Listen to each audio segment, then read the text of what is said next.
قبل اس کے کہ حضرت مولانا مفتی محمد احسان صاحب قاسمی و ندوی حفظہ اللہ کو آپ کے روبرو کیا جائے، مناسب معلوم ہوتا ہے کہ حضرت کا مختصر تعارف بھی پیش کیا جائے تاکہ حضرت کی شخصیت کا اندازہ ہو جائے، پھر بھرپور طریقے سے حضرت کے مواعظ حسنہ سے ہم لوگ مستفید ہیں۔ بس دو اہم خطاب ہونا ہے، حضرت مفتی احسان صاحب کا اور اس کے بعد حضرت مولانا سید صہیب طاہر حسینی حفظہ اللہ جو دارالعلوم ندوۃ العلماء سے تشریف لائے ہیں۔ حضرت کا ایک اہم روح پرور اور انتہائی والہانہ خطاب ہوگا اور بالکل مختصر انداز میں جامع خطاب ہوگا۔ ہم سمجھتے ہیں کہ دونوں شخصیات کا ایک ایک لفظ کو باغور سماعت کرنا ہم سب کے لیے انتہائی لازمی ہے، لہذا ہم تمام حاضرین حاضرات سے درخواست کرتے ہیں کہ جو حضرات کھڑے ہوئے ہیں کرسیاں پر کر دیں، انشاءاللہ بہت ہی اہم سوغات لے کر جائیں گے اور ایک اہم درس بخاری کا درس دیں گے۔ حضرت آپ کے روبرو ہونا چاہتے ہیں، قبل اس کے کہ ان کو آپ کے سامنے روبرو کیا جائے حضرت کے بارے میں مختصر تعارف پیش کرنا چاہتے ہیں۔ حضرت مولانا مفتی محمد احسان صاحب قاسمی ایک نہایت متواضع، ملنسار، متبع شریعت و سنت شخصیت کے مالک ہیں۔ چھوٹوں پر شفقت و محبت اور بڑوں کا ادب و احترام آپ کا خاص شیوا ہے۔ ہر کس و ناقص، ہر خاص و عام آپ کا کھلا مزاج ہونے کی وجہ سے آپ سے والہانہ تعلق رکھتا ہے۔ جہاں آپ ایک جید عالم دین اور باکمال محدث ہیں، وہیں آپ مرشد و مربی بھی ہیں۔ آپ ایک طویل عرصے سے دورہ حدیث شریف کی مستند اور معتبر مشہور و معروف کتاب مسلم شریف کا درس دے رہے ہیں۔ آپ کا انداز درس بالکل نرالا ہے۔ دوران درس طلباء کو ہنسانے پھر ایک دم رولا دینے کا فن آپ بخوبی جانتے ہیں۔ درس نہایت سلیس، الفاظ کے اعتبار سے بالکل سادہ لیکن معنی خیز ہونے کے ساتھ ساتھ دلائل و براہین سے مزین اور آراستہ ہوتا ہے۔ مشکل ترین مسئلہ کو چٹکیوں میں سمجھا دینا آپ کی خاص عادت ہے۔ ان تمام مشغولیات کے ساتھ ساتھ آپ مادر علمی دارالعلوم وقف دیوبند میں صدر مفتی کے عہدے پر فائز ہو کر بحسن و خوبی افتاء و قضاء کی ذمہ داریاں نبھا رہے ہیں۔ ہزاروں سینکڑوں فتاوا آپ کے قلم سے سپرد قرطاس ہو چکے ہیں۔ فتویٰ نویسی میں آپ کی مہارت بے مثال اور انداز اچھوتا ہے۔ آپ درسی و غیر درسی موضوعات پر سینکڑوں مضامین و مقالات اور کتابچے لکھ چکے ہیں۔ آپ کی تصنیف کردہ کتابوں میں رمضان المبارک کے فضائل و مسائل اور الاشباہ والنظائر کی شرح سرِ فہرست ہے۔ اور اس سے بڑی بات یہ ہے کہ فقہ حنفی کی معتبر اور مشہور کتاب در مختار بھی آپ کے ذمہ ہے۔ یہ کتنی بڑی علمی اور باریک بینی کی بات ہے۔ آئیے یہ مختصر سا تعارف میں نے آپ کے سامنے پیش کیا ہے۔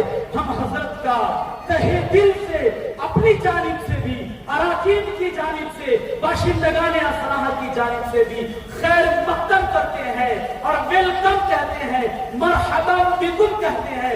اب آپ کی آمد کو اپنے لیے ہر اعتبار سے نیک فالی کا ذریعہ سمجھتے ہیں۔ آخر میں ہم ادباً حضرت سے درخواست کرتے ہیں کہ اپنے قیمتی تاثرات، قیمتی مواعظ حسنہ سے اس پیاسی امت کی آبیاری فرمائے۔ نہایت ادب کے ساتھ فقیہ ملت جناب مفتی محمد احسان صاحب قاسمی و ندوی، استاد حدیث و صدر مفتی دارالعلوم وقف دیوبند۔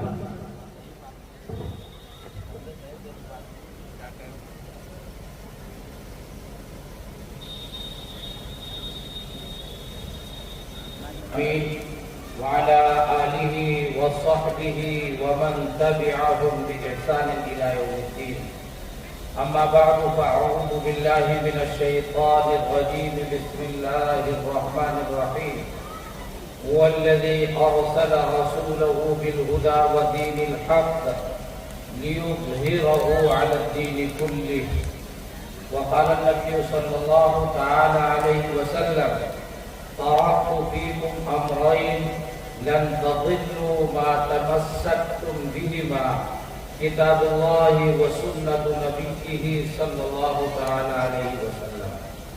حضرات محترمین، اللہ رب العزت نے اس دنیا میں اتنی نعمتیں عطا فرمائی، اتنی نعمتیں عطا فرمائی کہ وَإِن تَعُدُّوا نِعْمَةَ اللَّهِ لَا تُحْصُوهَا. اگر ان نعمتوں کو ساری دنیا کے لوگ مل کر شمار کریں تو ان کو گن بھی نہیں سکتے. لیکن ان تمام ہر نعمتوں میں فرق مراتب اللہ رب العزت کی طرف سے ہے. کسی کو اللہ رب العزت نے کچھ عطا فرمایا، کسی کو کچھ عطا فرمایا. خداوند قدوس نے کس چیز کو کس کے لائق سمجھا اور کس چیز کو کس کے لائق نہیں سمجھا، وہ حضرت حق جل مجدہ کے علم میں ہے. ان تمام نعمتوں میں سب سے قیمتی، سب سے اساسی، سب سے بنیادی اہمیت کے حامل جو نعمت ہے وہ ہے ایمان. اللہ رب العزت ارشاد فرماتے ہیں: ان اللہ لا یغفر ان یشرک بہ ویغفر ما دون ذلک لمن یشاء. کہ حضرت حق جل مجدہ ایمان کے بغیر کوئی معاملہ آخرت میں نہیں کرتے. جنت کا اگر کوئی حقدار بنے گا تو اس کے لیے بنیاد ہے ایمان کا ہونا. اگر ایمان نہیں تو جنت میں کبھی نہیں جا سکتا. ایمان ہے، گناہ ہوئے، غلطیاں ہوئی، اللہ معاف کر دے یا پٹائی کرنے کے بعد جنت میں بھیج دے، دھمکا کر جنت میں بھیج دے، پٹائی کر کے جنت میں بھیج دے، جہنم میں کو گزار کے عیاذاً باللہ جنت میں بھیج دے، لیکن کبھی نہ کبھی رحم آ جائے گا. ایک روایت آ رہی عجیب و غریب، امام مسلم علیہ الرحمہ نے بھی اس کی تقریر کی اور غالباً سیدنا امام بخاری علیہ الرحمہ نے بھی اس کو بیان فرمایا ہے. ارشاد فرماتے ہیں کہ امام الانبیاء جناب محمد رسول اللہ صلی اللہ علیہ وسلم سے شفاعت کا اور بخشش کا آغاز کیا جائے گا. رسول اکرم صلی اللہ علیہ وسلم نے بذات خود ایک طویل حدیث کے اخیر میں بیان فرمایا کہ جب ساری دنیا انتہائی درجے پریشانی کے عالم میں ہے، یوں ہی نہیں پتا چل رہا ہے کہ کیا ہونے والا ہے اور کیا نہیں ہونے والا ہے، ہم کس موڑ پر کھڑے ہیں اور کس روڈ پر کھڑے ہیں، جانا کدھر ہے اور پلٹنا کدھر سے ہے، کچھ بھی سمجھ میں آنے کے لیے تیار نہیں. ایسے عجیب و غریب ماحول میں امام الانبیاء صلی اللہ علیہ وسلم نے ارشاد فرمایا کہ میں حضرت حق جل مجدہ کے سامنے سجدہ ریز ہو جاؤں گا اور طویل ترین سجدہ کروں گا، طویل ترین لمبا سجدہ کروں گا. حضرت حق جل مجدہ مجھے سجدے میں دیکھ کر اپنی رحمت کو جوش میں لائیں گے اور پھر اپنی رحمت کے جوش میں اپنے حبیب صلی اللہ علیہ وسلم سے ارشاد فرمائیں گے کہ یا محمد ارفع رأسک، ارفع رأسک یا محمد، کہ اے میرے پیارے حبیب اپنے سر کو سجدے سے اٹھاؤ. سر کو اٹھا، آپ سجدے میں جا کر جو طلب کرنا چاہتے ہیں آپ وہ طلب کرو. ہمارا وعدہ ہے آپ طلب کریں گے اور ہم آپ کی مانگ پوری کریں گے، ہم آپ کو محروم نہیں کریں گے.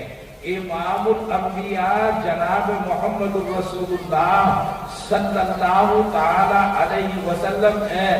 آغاز ہو جائے گا، آپ تو جب سوال کریں گے تو سوال یہ ہے کہ کم سے کم جو ہے حساب و کتاب کا سلسلہ تو شروع ہو، لوگوں کو کچھ پتا تو چلے۔ یہ تو قطار اور لائن ہی لگنے کے لیے تیار نہیں، جانا کدھر ہے اور کرنا کیا ہے۔ حساب و کتاب کا آغاز ہو جائے گا۔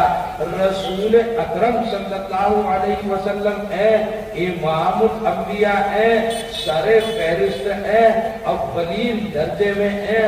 آپ کی شفاعت ہوگی، اس کے بعد دیگر انبیاء، اولیاء، اتقیاء، ابرار، صالحین، عباد، علماء، صلحاء، تمام تر کی سفارشیں ہو چکی ہوں گی، اور پھر جب سفارشوں کا دروازہ بھی بند ہو چکا ہوگا، سفارش کرنے والے ختم ہو چکے ہوں گے، تو حضرت حق جل مجدہ جنت والوں میں اعلان فرمائیں گے کہ تم بھی اب جنت میں آ چکے ہو، تمہارا بھی ایک مقام اور مرتبہ ہے، تو اب تم بتاؤ تمہارا کوئی جاننے والا جہنم میں رہ گیا ہو، یعنی یہاں جنت میں اگر تمہیں نظر نہیں آ رہا ہے تو دو ہی صورتیں ہیں، یا تو جنت میں آیا یا جہنم میں چلا گیا۔ ڈھونڈ لو اپنے رشتہ داروں کو، تعلق داروں کو، دوستوں کو، احباب کو، تمہارا ایک مقام ہے، اب تم جنت میں ہو۔ تو جنتیوں کی عام سفارش حضرت حق جل مجدہ قبول کریں گے۔ جس کا بھی کوئی جاننے والا جہنم میں رہ جائے گا، وہ حضرت حق جل مجدہ سے بخشش کرا دے گا اور اس کو بھی جنت میں بھیج دیا جائے گا۔ پھر اخیر میں حضرت حق جل مجدہ اعلان فرمائیں گے کہ کوئی رہ تو نہیں گیا کسی مرد کا، کسی عورت کا جاننے والا، کوئی مرد یا عورت کوئی جہنم میں تو نہیں، سب آگے نہ جنت میں۔ سب کہیں گے کہ جی سب جنت میں آ گئے، کوئی ہمارا جاننے والا جاننے والی ایسا نہیں ہے جو یہاں موجود نہ ہو۔ روایت میں آ رہا ہے پھر حضرت حق جل مجدہ جہنم کا جائزہ لیں گے۔ یہ جہنم تمہیں ہمیں تو عیاذ باللہ جلاتی ہے، حضرت حق جل مجدہ کو کچھ نہیں کہتی۔ اللہ رب جیسے دنیا میں ابراہیم علیہ السلام کو آگ کچھ نہیں کہتے، تو اللہ تعالیٰ کی تو اپنی آگ ہے، انہیں کیا کہے گی؟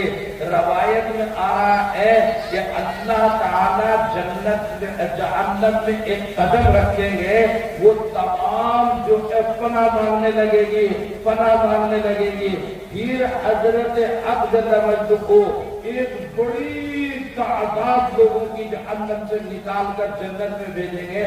لوگ کہیں گے یہ کون ہے؟ تو اللہ تعالیٰ فرمائیں گے یہ وہ ہیں جن کے ایمان کو میرے علاوہ تم میں کوئی بھی نہیں جانتا تھا، لیکن یہ ایمان والے تھے، نفس ایمان ان کے اندر تھا۔ تنے طلحہ میں ان کے ایمان کو جانتا ہوں، تم ان کے ایمان کو نہیں جانتے۔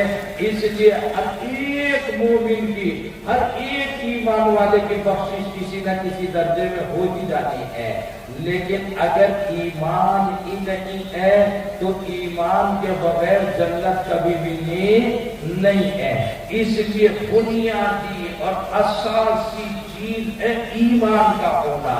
ایمان مضبوط، مستحکم، کمزور جیسا بھی ہو، ایمان ہوگا مرتے ٹائم تو جنت کا ٹکٹ مل گیا ہے، اور اگر مرتے ٹائم ایمان نہیں تو پھر جنت میں جانا نصیب ہونا نہیں۔ یہ تو اللہ کا فیصلہ ہے، باقی کے بارے میں اللہ نے کہا پکڑ بھی کر سکتا ہوں، چھوڑ بھی سکتا ہوں۔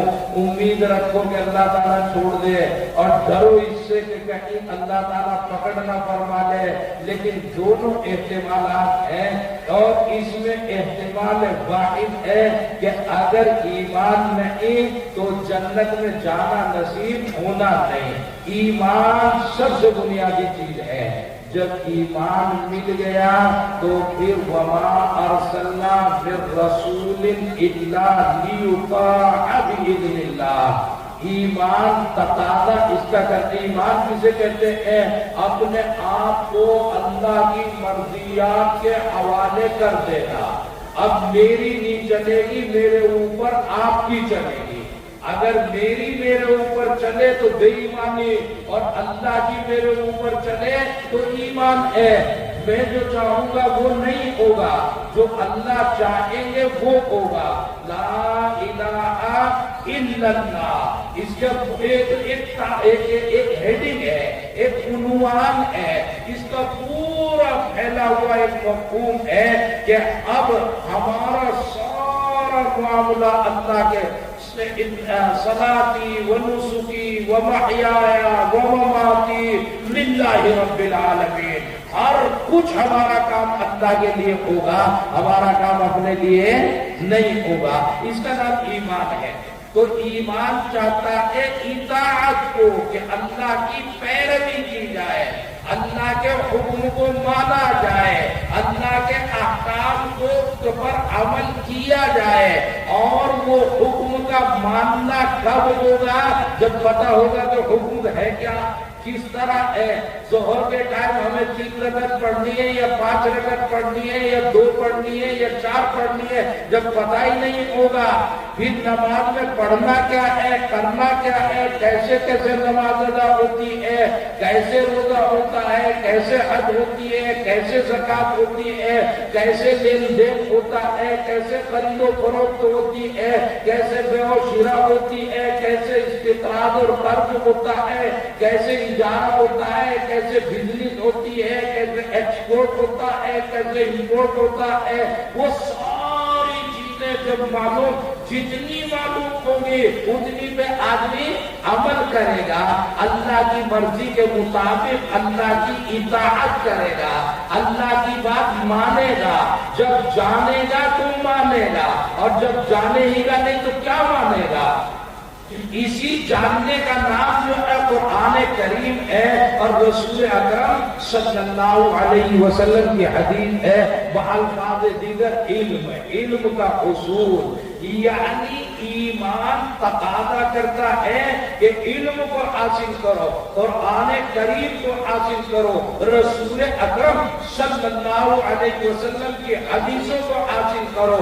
علم ہوگا تو پھر معلومات پڑھیں گی، عمل کے مواقع میسر آئیں گے، عمل کا طریقہ معلوم ہوگا، اور عمل کا طریقہ معلوم ہوتے ہوتے آدمی عمل جتنا زیادہ کرتا چلا جائے گا۔ دوسرے یہ ہے، جب آدمی کو کسی چیز کا پس منظر معلوم ہوتا ہے، جب آدمی کو خلفیہ معلوم ہوتا ہے، تو اس کے اندر قلب میں اطمینان والی کیفیت پیدا ہوتی ہے۔ اطمینان جب ہوتا ہے تو ذہن اور قریب پہنچتا ہے۔ اگر آپ کو کسی ذات کے، کسی آدمی کے، کسی مرد کے، کسی عورت کے کمالات معلوم ہو جائے تو پھر آپ اس کے زیادہ قریب جاتے ہیں، آپ کا ذہن کھنچتا چلا جاتا ہے۔ احکام الہی رسول اکرم صلی اللہ علیہ وسلم کی بصیرت اور سیرت جب اس کو آپ اور ہم پڑھتے ہیں تو دل کے اندر ایمانیات پر ایک اطمینان کی کیفیت پیدا ہوتی چلی جاتی ہے۔ وہ کیفیت دلوں کے اندر اللہ کی محبت، رسول اکرم صلی اللہ علیہ وسلم سے تعلق پیدا کرتی چلی جاتی ہے، اور جتنا یہ محبت، یہ تعلق پیدا ہوتا چلا جاتا ہے، اتنا اللہ کا تقرب ہوتا چلا جاتا ہے، جتنا اللہ کے قریب ہوتا چلا جاتا ہے، بس بیڑا پار ہوتا چلا جاتا ہے۔ اللہ کے قریب ہو گیا بیڑا پار ہے، اللہ سے دور ہو گیا بیڑا غرق ہوتا چلا جاتا ہے۔ اس لیے قرآن کریم میں ایک جگہ ارشاد فرمایا، انما یخشی اللہ من عبادہ العلماء۔ جتنا علم آئے گا اتنی خشیت پیدا ہوگی، لیکن کب؟ جب علم آیا اس علم کو اپنے لیے کنٹرولر بنایا جائے، علم کو غالب کیا جائے، خود اس کے سامنے مغلوب ہوا جائے، علم کے مطابق عمل کیا جائے۔ کبھی کبھی لوگ علم کے بہت لے لیتے ہیں، بڑا علم ان کے پاس ہے، لیکن علم کے اوپر خود مسلط رہتے ہیں، علم کو اپنے اوپر مسلط ہونے نہیں دیتے۔ ایسے موقع پر رسول اکرم صلی اللہ علیہ وسلم کی پھر حدیثوں میں انتہائی سخت ترین وعیدیں ہیں، سخت ترین وعیدیں ہیں۔ مولوی پڑھے تو قدم لڑکھڑا جائے کہ جہنم میں جانے والوں کی لائن میں اتنے مولوی اتنے مولوی اتنے مولوی۔ کون سے مولوی؟ وہ مولوی جنہوں نے علم کے اوپر اپنے آپ کو غالب کیا، اپنے کبر و نخوت کو غالب کیا، اب اور علم کے مطابق عمل نہیں کیا۔ رب قارئ یقرأ القرآن والقرآن یلعنہ۔ تجوید والے تو کہتے ہیں کہ تجوید کے مطابق نہیں پڑھے گا تو قرآن لعنت کرتا رہے گا، لیکن وہ بھی صحیح اور یہ بھی حقیقت ہے کہ اگر اس کے مطابق عمل نہیں کرے گا، حلق سے نیچے قرآن اترے گا نہیں، زبان سے تقریریں لمبی لمبی کرے گا، لوگوں کے دل موہ دے گا، لوگوں کے درمیان اپنے آپ کو بڑا مقرر کہلوا دے گا، لیکن عملی زندگی نہ دارد تو پھر اس کا ایمان کمزور ترین ہوتا چلا جائے گا۔ اس کا ایمان اس کے لیے کبھی کبھی درخت سوکھ کے ختم بھی ہو جاتا ہے، کبھی کبھی درخت سوکھ کے ختم بھی ہو جاتا ہے، کبھی کبھی ایمان ختم بھی ہو جاتا ہے۔ ایمان کی قدر و قیمت نہیں ہوتی، آبیاری نہیں ہوتی تو پھر اللہ رب العزت ایمان سلب کروا لیتے ہیں۔ رسول اکرم علیہ السلام نے ارشاد فرمایا کہ بسا اوقات تو ایسی کیفیت سے آدمی گزرتا ہے کہ صبح کو اگر ایمان ہے تو شام کو نہیں، اور شام کو ایمان ہے تو صبح کو موجود نہیں ہے۔ اللہ رب العزت جب قدر ایمان کی نہیں ہوتی تو ایمان کو چھین لیتے ہیں، ایمان کو سلب کر لیتے ہیں۔ اس لیے ایمان کی قدر و قیمت ہے اس کی آبیاری، یعنی پڑھنا اور پڑھانا، قرآن پڑھنا اور رسول اکرم صلی اللہ علیہ وسلم کی حدیث پڑھنا۔ ہمیں نہیں معلوم کہ ایمان کی وجہ سے اللہ کے کیا احکام ہیں اور کیا تقاضے، یہ تمام تر تقاضے، تمام تر ایمانیات ہمیں قرآن کریم یعنی امام بخاری علیہ الرحمن جو کتاب کی تکمیل کے لیے آپ بیٹھے ہیں، انہوں نے ابتداءً باب قائم کیا کیف کان بدء الوحی الی رسول اللہ صلی اللہ علیہ وسلم۔ ارشاد فرمانا چاہتے ہیں کہ وحی کے بغیر یعنی انبیاء علیہ السلام اور بالخصوص یا کہیے بالآخر امام الانبیاء جناب محمد رسول اللہ صلی اللہ علیہ وسلم کے بغیر یہ چیزیں معلوم ہی نہیں ہو سکتی۔ اگر ان کا علم حاصل کرنا ہے تو امام الانبیاء جناب محمد رسول اللہ صلی اللہ علیہ وسلم کے حدیثوں کو پڑھنا ضروری ہے۔ قرآن کریم کی بہت سی آیتیں ایسی ہیں کہ جتنی چاہے عربی سیکھ کے چلے آؤ تم ان کا مطلب نہ سمجھ سکتے نہ بتا سکتے جب تک رسول اکرم صلی اللہ علیہ وسلم کی حدیثیں آپ کے سامنے نہ ہو۔ اس لیے ارشاد فرمایا امام بخاری علیہ الرحمن نے کہ وحی کا معلوم ہونا ضروری ہے۔ آسمان والے کی اتباع آسمانی علم کے بغیر نہیں ہو سکتی، اور آسمانی علم جناب رسول اکرم صلی اللہ علیہ وسلم کے بغیر نہیں ہو سکتا۔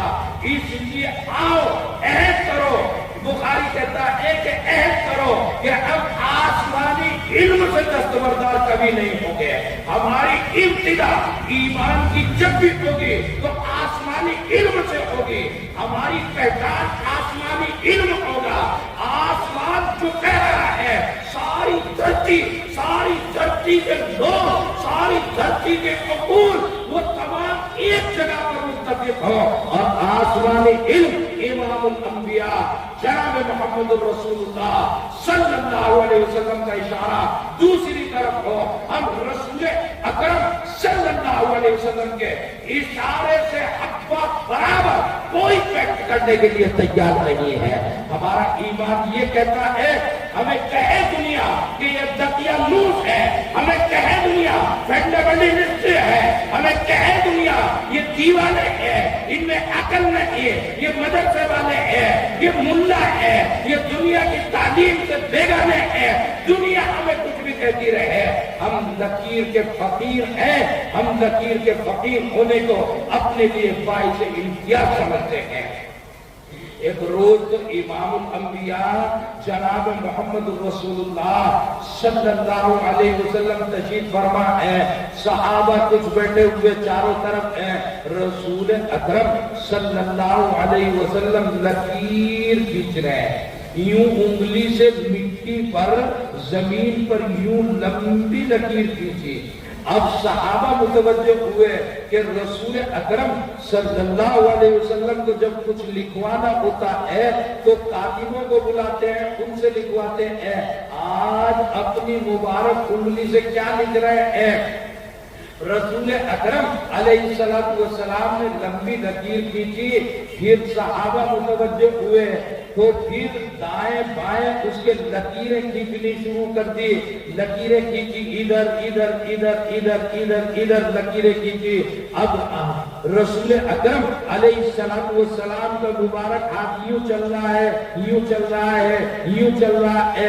بات کر نہیں رہے، نیچے کی طرف دیکھ رہے ہیں. تو جن سے یوں بات ہو رہی تھی، جب حضور یوں ہو گئے تو سارے متوجہ ہو گئے کہ نیچے کیا ہو رہا ہے. یہ سارے قریب قریب آ گئے اور توجہ سے دیکھنے لگے یہ کیا ہو رہا ہے.